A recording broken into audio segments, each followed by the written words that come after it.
a tener un hijo con él, jamás pensé, nunca.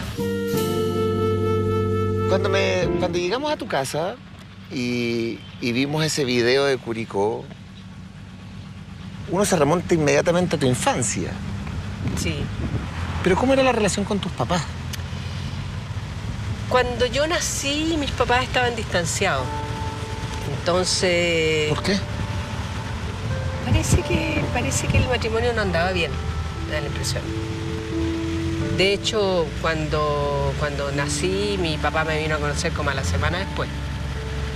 Algo pasó, no sé qué pasaba ahí. Entonces nunca no había peleas, no había nada, pero había indiferencia. Que es más fuerte. Que es como... Es más doloroso. Mi papá saludaba en la mañana, buenos días, mi mamá le decía buenos días, le servía el desayuno, que mi papá se iba a trabajar y volvía en la noche. Es que un niño así no crece en un entorno de amor, es difícil porque es como angustiante. Es que mi mamá era una superwoman, entonces pero mi mamá trabajaba mucho, entonces no había esa cosa de apapacharte o de no tenía tiempo, porque ella aparte de la casa trabajaba como costurera, entonces no tenía tiempo para nosotros. Entonces las que me hacían cariñito eran mis hermanas. Entre nosotras nos cuidábamos. Entonces por eso mis hermanas son tan importantes, porque ellas hicieron de papá y de mamá. Mi papá era una persona nosotras, las cuatro estábamos, yo creo, enamoradas de mi papá, porque era un ser encantador. Era una cosa, pero muy sensible, él era un tipo maravilloso. Me acuerdo que en esa época nos hablaban, le encantaba la Violeta Parra, por ejemplo, nosotros decíamos, ¿qué es esa señora que no sabe ni cantar? Ya van a crecer y van a darse cuenta del valor que tiene esta mujer, qué sé yo, bla, bla. Era un tipo muy extraordinario, era maravilloso, pero Ausente.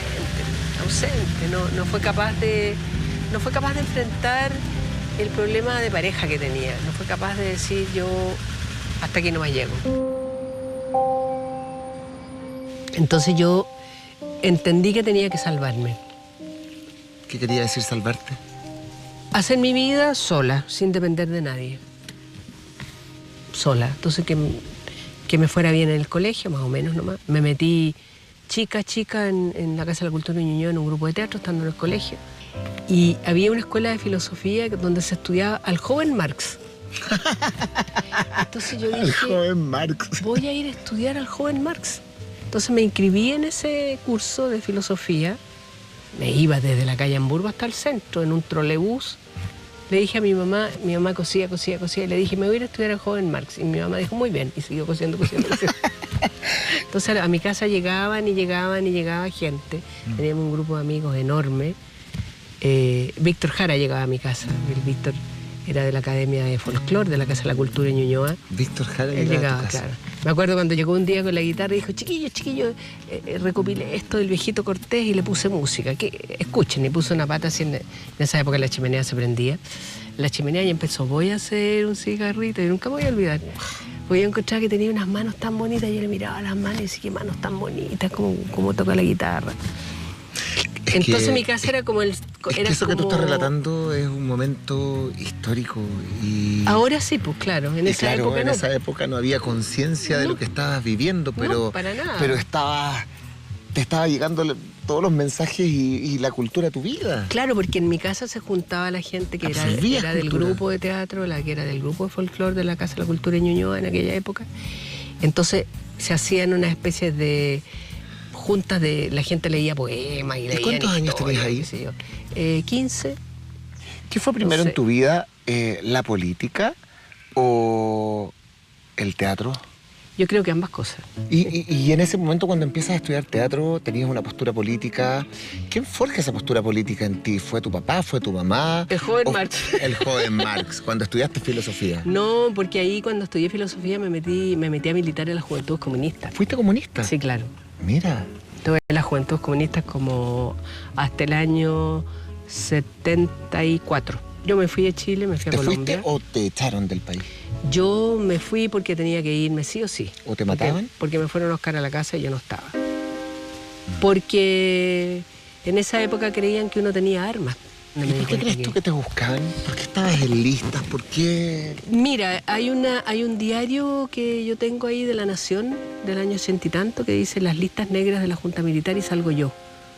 Y dicen que yo cometí el error de de pertenecer al Partido Comunista, decía ahí, pero por haber hecho la obra Chañarcillo en el Teatro Itinerante. Y ahí yo no entendí nada.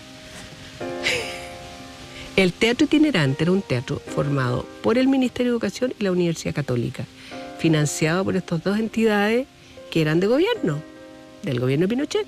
Y nosotros hacíamos giras con esa obra. Todo Chile.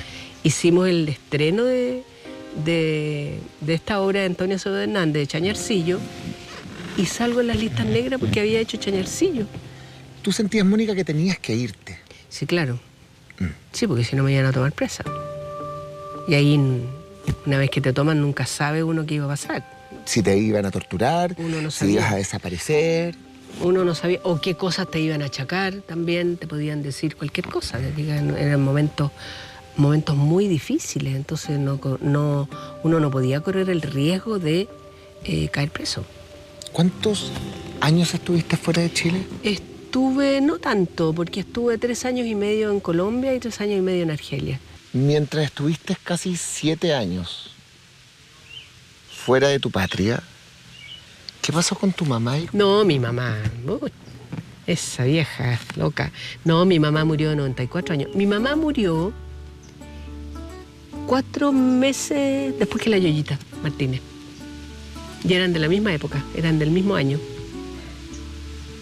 4 meses después. 4 meses después. Se muere tu madre televisiva Y se muere mi tu madre mamá. y mi mamá, sí. Qué loco, ¿eh?